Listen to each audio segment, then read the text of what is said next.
Welcome to Grumpily Ever After, our uncensored podcast where swoon-worthy meets eye-rolling as I, an avid reader and adventure romance author, chat with my grumpy husband who has inspired all of my book boyfriends written to date. Join us as we chat about books he'll never read, words he thinks are stupid, and all his grumbles in between. If nothing else, we hope to make you smile and brighten your day. At least a little. So, settle in and let's see where today's chapter takes us.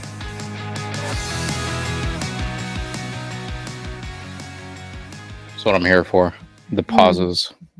Anyways, welcome to this week's episode. I don't know, I feel a little off kilter. I've had a day of you know me, I'm a workaholic. What was that? You. Is that me being crazy? Well, in a nutshell. Okay. Oh, goodness gracious. I woke up just feeling out of it. I was really productive until about 2, but I was really, bless you, but I was really struggling. And I've just had this really kind of fuck it out attitude most of the afternoon. I'm just not feeling it. My office is a mess. I don't care. I have so many things on my list that I wanted to get done today. And I just looked at them and was like, I don't care.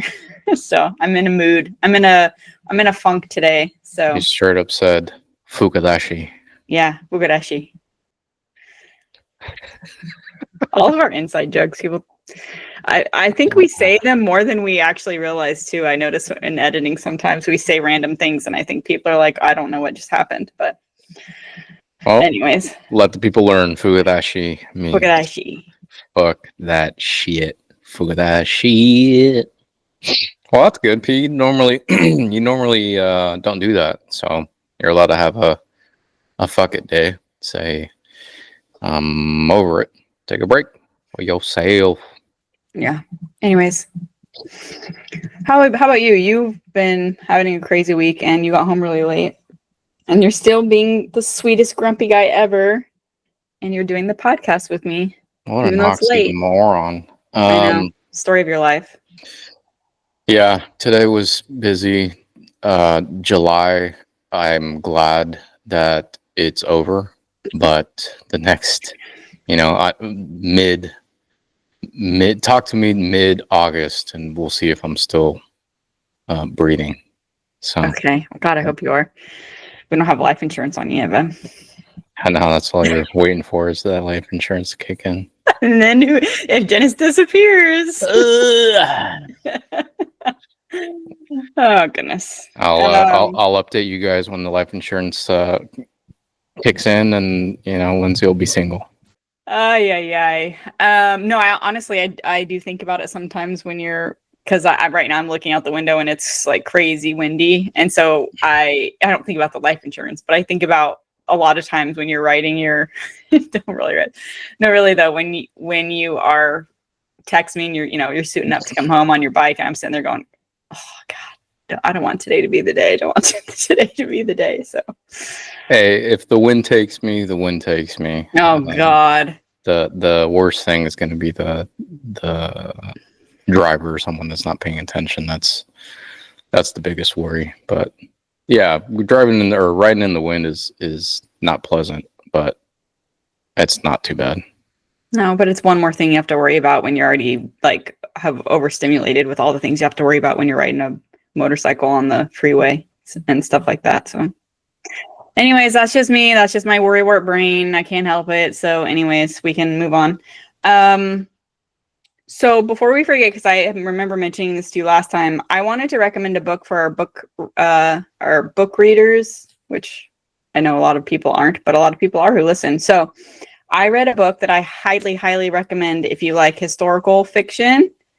Oh, Dennis is making a face. Pay attention, people. Pay attention. If you like historical fiction, something that's going to make you laugh out loud and give you all the feels with really great writing, and it's really fresh and fun, and I highly recommend Bringing Down the Duke by Evie Dunmore.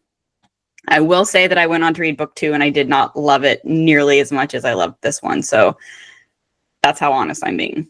I would give this one 5 stars. I would give the other one 2.5. So anyways, New author in the, well, newish. I've had this book for years, so I guess she's not new anymore. This is her debut novel, like probably 3 years ago. But anyways, I Nice. So highly recommend it. she's a new author via COVID. Yeah, maybe. That's cool. Maybe, yeah. Good for And like her. I said, it's historical romance, so it takes place in the Victorian era. It's called Bringing Down the Duke. It's a League of Extraordinary Women. That's the series title. And yeah, she's a poor woman. She's in the suffragist movement. It sounds kind of boring, but it's actually really funny. And she has a duke who supposedly she has to try and win him over to their, he's a part of the monarchy, right? So he's not going to want women to get the right to vote. So anyways, it's just really fun. I highly recommend it. It's a little steamy too. I really like the spice in it. So anyways, highly recommend. And we can move on now. Don't shake your head at me. You know I love the romance. It's properly pepper. They pepper in the spice. They do it very well. Coming out of left field. Yeah, do it. You said Victorian. I had a conference with managers and directors and whatnot this week, and I was speaking with one of the directors, and she was like, I randomly thought of you a couple weeks ago because I saw an ad for one of those oddity things. Call them festivals, gatherings. I don't know. It's like an event. Yeah. An event. Yeah. So an oddities thing. Have you gone lately? And I was like, no. But then it reminded me of that one ad I saw that it was, I told her, I was like, actually, there was an ad I saw that it was an oddity show, but it was like a combo deal where it was oddities mixed with dinosaurs. And she's like, what the heck is that? And I'm like, yeah, so it was dinosaurs for the kids, oddities, but it was still themed with dinosaurs. So I'm assuming there was probably like dinosaur skeletons in general, eyeballs, random things. And she's like, oh, so your wife's into that? And what's your house look like?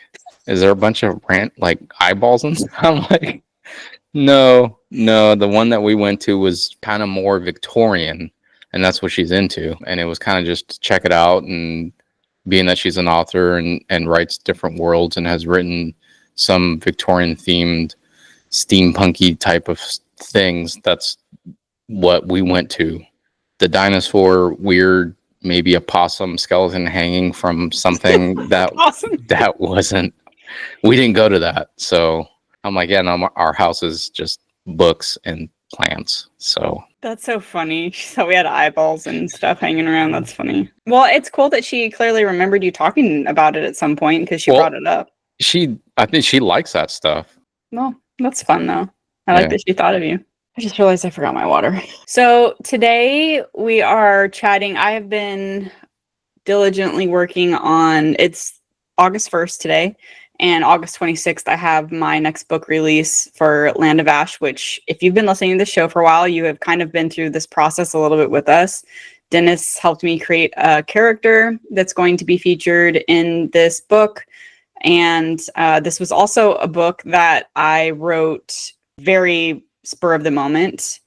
And I started writing it in April. I've never written and published a book this fast in my life. I started writing in April, and it's going to be out August 26th. It's just got back from the editor. My process is usually like at least 5 to 6 months from beginning to end. So you can see like April, May, June, July. It's coming out August. So yeah, I don't know. It's pretty fast turnaround, but I guess it's kind of close. It just feels really rushed because I was not planning on this. But I write it, I send it to my beta readers for their feedback. I revise it, I send it to an editor, then I proofreader, and then it goes to publish. So right now it's in the final stages with proofreader, and I have a lot to do. So I am going to chat with Dennis about my book. He has picked some questions to ask me. I don't know what they are. And we're going to talk about Land of Ash. But first, I just thought about this. I have to pull it up, so give me 1 second. This email is from my editor, and I just figured it would be worth it to read this because she had a little note on here. What a journey. That was a great book, and I had no trouble catching on to the relationships in it without having read the first in the series. You did a great job showing character growth for Harper from the beginning to the end, and she's such a likable character. The development of her relationship with Dean was natural, and he's also easy to like. Really, all the characters are, and who wouldn't want to meet Zach? Oh my god. Uh, Cowabunga. Yep. And I mean, it's worth it. The reason why I'm saying it too is because even my beta readers were happy with his character, and I don't even know if they listen to the podcast, so I don't even know if they know that you had involvement in it, in making him or not, but they were like, oh, I really like this X, Y, and Z part. I'm not going to give it away, but yeah, it was good. So, Nice. yeah. See, That's cool. creative minds, babe. How would you like to start this? I'll just launch into it. Do You it. ready? Launch it. Okay, so Lindsay gave me about 300 questions to go through about 10 minutes before this, and it was on me because I thought it was for the next one, but it was this one. So I skimmed through this really quickly. So let's start with the first one. Sorry, I just want to say this really quick. I have not seen any of these questions, so I have no idea what's coming at me. Seriously, I just put the blurb and my release date into Gemini, and I said, my husband and I have a podcast, and he does not read books, and I need you to come up with 15 questions. It wasn't 300, by the way. 15 questions that he can choose from to ask me. And so my fault. I haven't seen any of these. Yeah, my fault. I meant 300 words, not 300 questions. Okay. First one that Gemini came up with was, is a hot dog a sandwich? That is not what it says. All right, first question. I'm just going to go down the list to not confuse myself. Okay. The blurb. Well, if we're going to do that, I'm going to read it. All right. So I'm going to read it, and then you can ask your question again.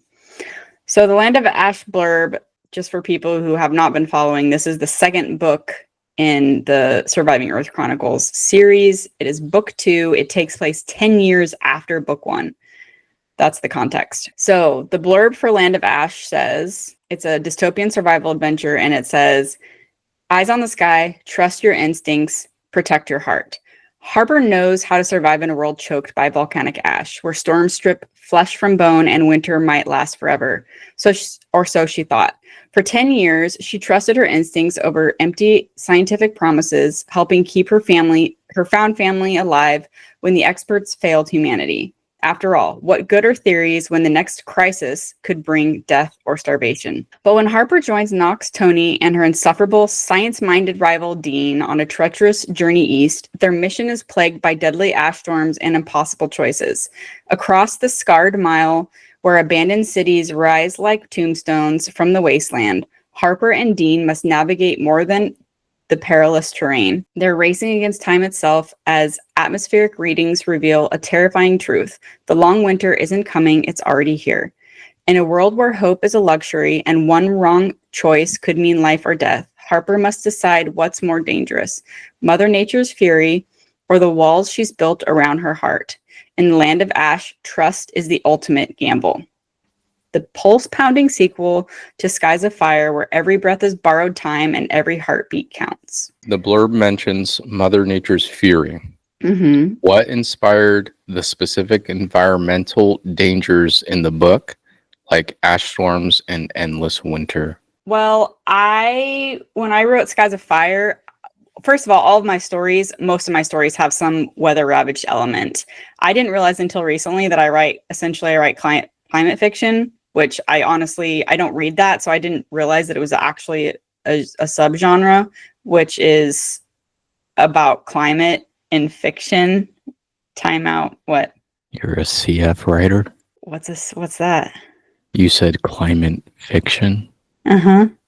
Just pointing it out. CF writer. You're a CF writer. Climate fiction.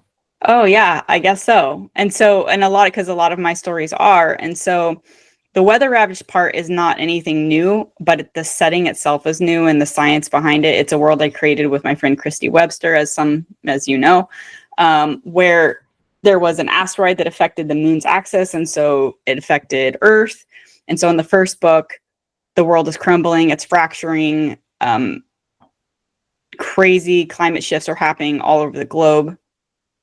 And because this book takes place 10 years later, I really wanted to explore what it would look like. And so because in the first book, I have wildfires and I have volcanic eruptions and that sort of thing. First of all, the natural progression after that would be something having to do with what is the aftermath of so much volcanic activity, right? And so I got really inspired by this idea of volcanic winter, which has happened in the past. It doesn't happen a lot, but it has happened. And so it's really fascinating to think about what would happen if there was volcanic eruption enough to the point where the ash, essentially the fumes and the chemicals that the gases that it expels, it essentially reflects the sun away from the earth. So then the sun doesn't come through. And so it's colder, things can't grow, that sort of thing. And so I really wanted to play with what would it be like to live in a world where there isn't sun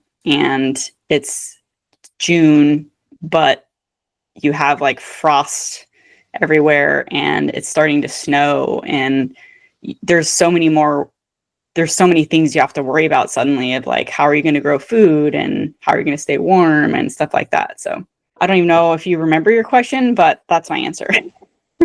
I remember my question. It's just, yeah, you like just, thinking of climate madness, I guess, and just seeing how people can adapt to that. Yeah. And I think my whole thing is obviously it's fiction, so I've taken some liberties, but through both of these, all of my stories, I try and be as close to what's plausible and realistic as possible because I want them to be relatable.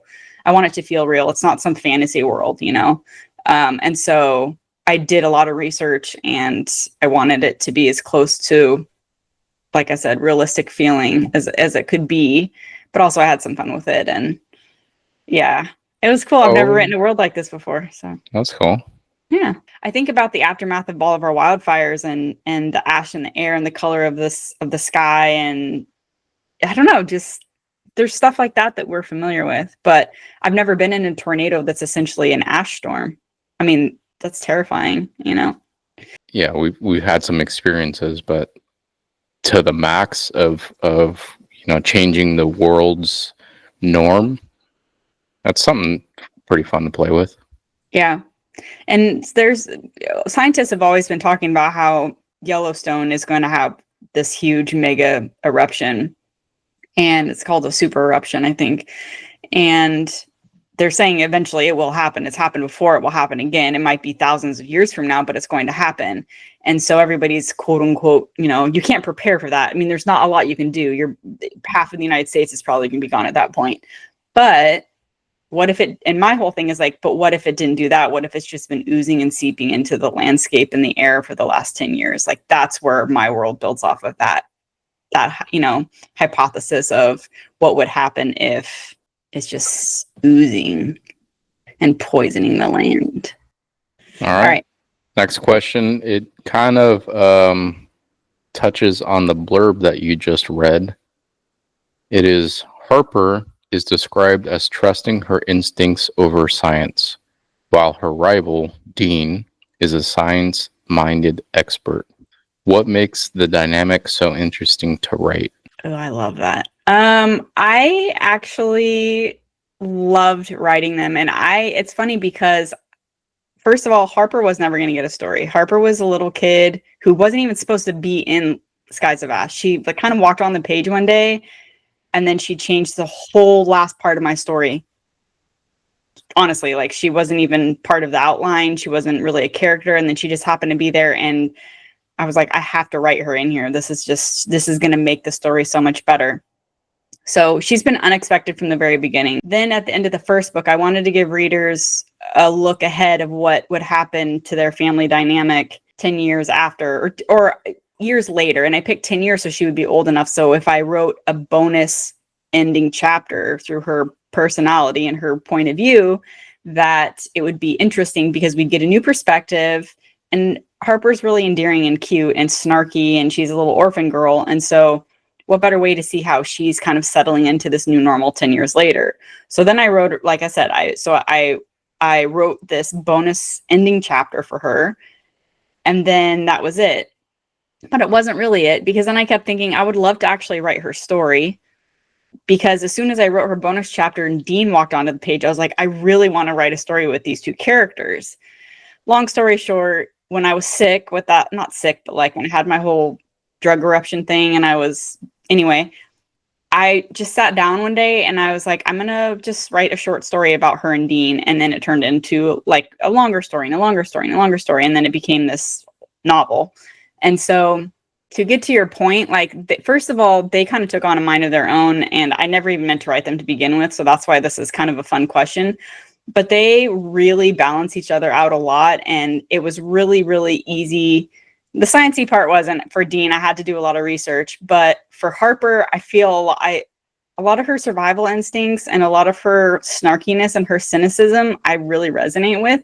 And so she was really easy for me to write in that, like, she reacts more on instinct and her surroundings and the things that she knows and she's lived through. I mean, she's been stubborn and had to, do a bunch of stuff her whole life because that's what's kept her alive, being an orphan and going to all these different homes and then surviving the end of the world. And then after that, you're trying to like help keep your family safe, because again, there's like all these storms and you have to learn how to survive constantly. Every single day is a struggle. And so obviously that hasn't been my life, but like, I really resonated with her survival instinct and making quick decisions based out of like, this is what we're doing. I'm not going to listen to what some bozo is saying on TV. Like, that's not going to impact me right now in this moment. What's going to impact me right now in this moment is X, Y, and Z. And so that's how she is. Whereas Dean is like, well, we have to take the test and we have to, what does it say in the science books? And what does reading the weather tell us? And she's like, I don't care. Like, that didn't save us 10 years ago when they had 50 years to prepare for the world to end and they did nothing. Or at least they did a bunch of stuff, but it didn't really help. Like, it was all for nothing. I'd rather just listen to my gut. And so it was really, really fun to write those two personalities together because I really like Harper came out really naturally to me, but then Dean was really fascinating because I totally see his side of things too. Like, you can only get by on gut reactions and like your instincts for so long when you don't know what you're up against, like you have to have a balance. And so it came really naturally. It was really fun. And I didn't plan for that dynamic. It just kind of was a thing. So I don't know. Again, I don't even know if I answered your question, but no, I think that's very interesting that you have these two different characters that essentially balance themselves out. Like, you got yin and you got yang. Mm-hmm. You got one that's all instinct.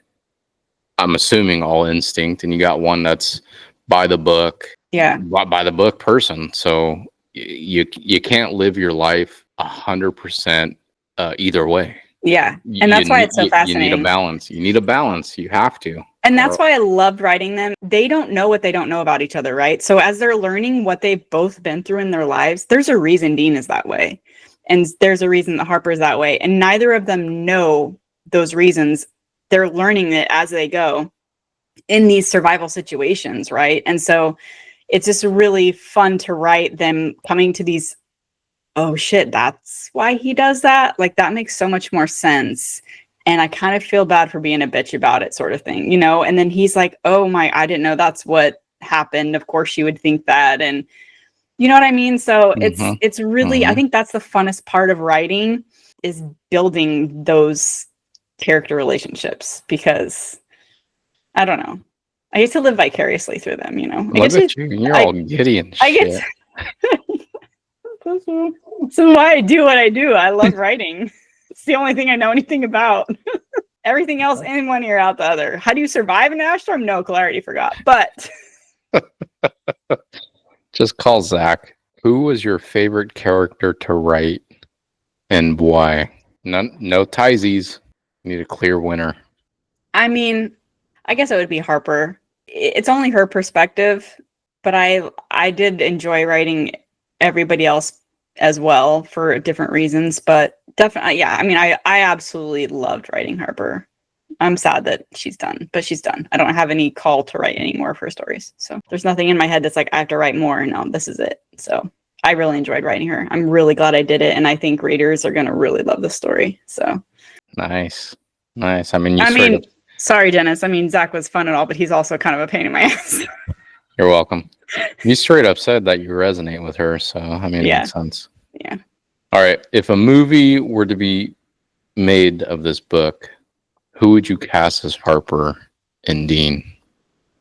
Oh my God. This is the worst question. I hate when people ask me this. You're welcome. And I'm going to throw in Zach too. No. Okay, honestly, if Paul Walker was still alive, I might make him be Zach. He's the first one who came to mind. I would go with that. Harper, ooh, she's sassy. And I have to say, I think this is absolutely perfect, but a reader's the one who told me this, a beta reader. I don't know the actress's name, but you know who she is because she was in The Last of Us season 2. She was the Hispanic chick who was with Ellie. Her name is Isabella Mercedes. She played Dina. Dean? Oh, damn. I don't know. She's really tiny. Yeah. I mean, Harper is probably pretty tiny. I mean, she's not like me. She's not like a tall ass white girl. Essentially, she's referred to as like a kind of a little mini Ava, and Ava is also, she's Hispanic. So I'm trying to think. Dean. I might have to get back to you on this one. I don't have anybody coming to mind for him. He's dark hair, blue eyes, kind of scruffy. His dark hair is kind of long, like it hangs in his face sometimes. He's super closed off and broody, but not really, mostly just around Harper because the way she is around him. He has a very, I don't want to say snarky, it's not snarky, but he has kind of a cocky side to him too. So I don't know. I have to think about him. I'm sorry, I can't give you anything right now. No, that's fine. I was brunette, longish hair with blue eyes is kind of a hard person to picture. Like I said, nobody's coming to mind. If you say Chad Michael Murray, I'm going to punch you in the freaking armpit. Oh, no, I'm not. That guy's everywhere. Get the hell out of here. I do have a character in there. You know the older guy from the detective from The Accountant? The older guy that we like? He's in like the Mexican. He's in everything. He's in the Allstate. J.K. Simmons? I have a character that I would picture for a younger version of him for Joe. Joe would probably be a really good Bruce Willis too. I don't know, Knox. Knox is hard. He's the main character. You didn't ask me these things. Okay, let's move on. I could go on to, I don't know the answers to anyone else. Next question. Is he like a pretty boy or not really? Knox? Dean. Oh, Dean. He's kind of built because he's on the rescue team and he does a lot of construction and stuff. He's like a mix between like a dystopian survival guy and a hick because they all are not, I mean, it's a hick. I mean, you know, like kind of a cowboy because they all ride horses and they all live in this kind of westerny dystopian society. So a dystopian farm boy. Yeah, kind of. But he's also a sciencey nerd and he's on the rescue team and he does a bunch of stuff. So he's hard for me. All right, next one. Let's do it. If you could tell a potential reader just one reason they should pick up Land of Ash, what would it be? Ooh, like in a sentence, right? Not like a word. It says one reason. Yeah, I think that it's different than probably anything that they've read, and it is going to hit every single mark as far as adventure, how unique it is. It has all the feels. Like there's going to be gut-wrenching moments. There's going to be sexy moments. There's going to be heart-pounding moments. It's just like it has everything. And it's different. It's like nothing that somebody's read. So I think that that would be my reason. And I want to put this in here just because make of this what you will. But there's a couple different things that early readers have compared the story to, which I think is funny. One said that there's a couple different places. She goes, this is one of the places that I get the Rose and Jack from Titanic vibes mixed with 10 Things I Hate About You. What the hell? Right? And I'm like, I love that because somebody else was like Pride and Prejudice and The Last of Us, but obviously there's no zombies or anything, but it has that same feel to it. Those are like all my favorite things. So how cool is that? Like I said, it has a little bit of everything in there. And so. Nice, man. Yeah. You should read it. I should. Give Give me about a year and a half. Okay. Knock that thing out. How big is it? Pretty short. Like, this is the first book, and it's not going to be this long. It's probably like 300 pages. Wait, let's see how many pages this is. I feel like that's still way too many. No, I could do it. Just give me a year and a half. Okay. And waterproof, because I'll fall asleep on it and drool. Drool. I know. I got you, boo. That's it. That's 5 questions. I got some honorable mentions. Sweet. Yeah. I can bust out some other ones if you want. No, I think that's good. Unless there's something you really want to ask.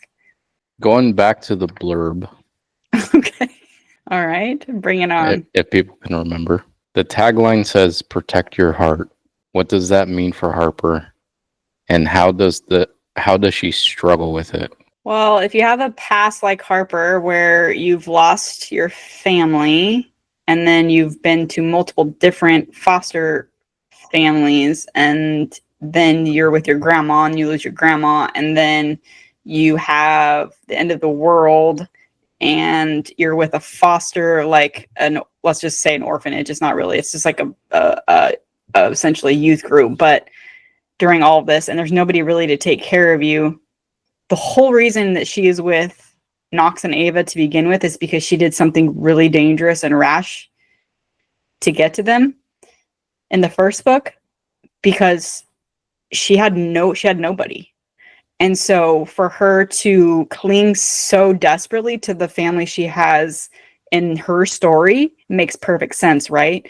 But opening her heart up to new people, she's already terrified the people that she's found in her newfound family are going to die or get taken away, because there's other things that happen in that story that I won't share that also have scarred her. Why keep opening herself up to keep losing people? So that's what that means. But then she has, this is about her relationship with Dean too, and they start off, they're I wouldn't say they're enemies, but they're definitely not friends. And so they're stuck on this trip together. And that's why the banter is so fun, because they can't stand each other, but at the same time, they're stuck together. So they're forced to learn things about each other, and they're forced to learn to respect each other and forced to learn to trust each other. And that's why it's so hard for Harper, because the more she opens up to Dean, the more she's like, this is terrifying, because if something happens, he even calls her out. He's like, dude, you have no friends. So ooh, ouch. It's not good. It's not a good moment for him or her because she doesn't want to let people in. So she's a stone wall. Loyal to a fault. I mean, as you see in the story, but for good reason. Like, she is to the people she loves, like they are her entire life. So what do you think about that? I don't know someone like that. You? It's not me. Oh, I don't have any friends? That's true. Oh, I wasn't thinking about that part. I thought you were talking about the stone wall part. I don't know about who's the stone wall. Well, thanks for asking me. I was trying to figure out what we could do for this episode, and then I'm doing all of the stuff for Land of Ash. I might as well, let's talk about it, especially because you're never going to read it. So this way you can learn more about it. Don't sell me short, babe. Don't sell me that short. Oh, I'm sorry. It could happen. Oh, okay. Holiday miracle, maybe in a decade. Yeah, miracles happen all the time. Speaking of miracles, what are you grateful for this week or today? Oh my God. Cheapers creepers. Clash of Clans. I'm going to go with I'm grateful for upcoming vacations. Got a music festival coming up and some time in Tahoe. I feel like I've always been a big music person, and I feel like that's kind of reduced, and it's weird. So, I'm really looking forward to going to the festival just to, I don't know, recharge, start my love for music again. It's not that's fallen out. It's just I haven't been playing or listening to things. So you haven't been immersed in it or anything, yeah? Like I used to be. I mean, there's always music playing, and that hasn't been the case. So let's see what that brings. And just so everyone's clear, Dennis's idea of immersing himself in music, he's going to be gone for 4 days. 4 days at a music festival. That is so much time. I'm already exhausted, and I'm not even going. It's a lot of walking. Yeah, my knees are going to explode. Okay. They always do. And then he comes back sick every time. So we'll catch you up on that when he comes back too. Yeah. I think that's great. I think that's awesome. I'm happy for you too. I have readers who I connect with in my community, my Rogue Reader community. We chat about different things that I post and check in and that sort of thing. And then on social media, sometimes we chat, but there's some readers I only hear about. I only talk to them when I publish a book. And it's not that I forget about them, but there's like you're talking about, like there's kind of this recharge where I sent out an email saying, hey, to this special group of people, they're called my advanced readers, and they get the book early so that they can post reviews. And again, I only talk to them when I'm going to put out a book, which is only a couple times a year. And I was like, I'm sure they're all busy and this is coming out of nowhere. It's not like I've been talking, like this book isn't something that I've been working on for months and it's finally coming out like this kind of out of the blue. Hopefully they'll have time. And I like immediately was getting all these emails saying, I'm totally in, I'm so excited. And it just made me feel really good that even though I don't have to talk to these people constantly, these readers are out there still and they're waiting and they're excited. And that makes me feel really good. So that's what I'm grateful for today. Nice. Good job. Would you call them arcs? Yeah, exactly. Nice. Well done, arcs. They're like, wait, what? What are we? Yeah, my advanced readers. They get advanced reader copies. So, okay. Well, that wraps up this episode. Thanks for listening to me ramble about my book. And I hope you guys are excited about it as I am. I absolutely adore this book and I cannot wait for it to be out in the world. And hey, let's put some positive energy out there, babe, and maybe they will make a movie of it. Okay. So, hey, you know what? I'm going to say it right now. Someone quote this. With your excitement for this book, I am committed 1,000% to read it from front to back. I will do it. Oh my gosh. I think my heart stopped. When it comes out in audio? No, I'm going to read it. I don't know how long it's going to take me, but I will read the thing. Really? Yes. Okay. Well, no pressure on my end, but that would be fun. Just to get your opinion on Zach, at least. You can skim at least to the Zach chapters. I'm not skimming. I'm reading it through and through. Okay. I love that. Thank you. Okay. So yeah, I guess we'll keep you posted on all that. Until next time, everybody, thanks for hanging out with us. Happy reading and writing adventures to my writer friends out there. And we will catch you next time. Mahalo. Bye. Well, that's a wrap on this episode of Grumpily Ever After. Whether you're here for the book talk or the banter, we appreciate you. If you enjoyed our brand of chaos, don't forget to subscribe and join us next time for more book chats and married mayhem. Stay grumpy, stay bookish, and we'll catch you next time.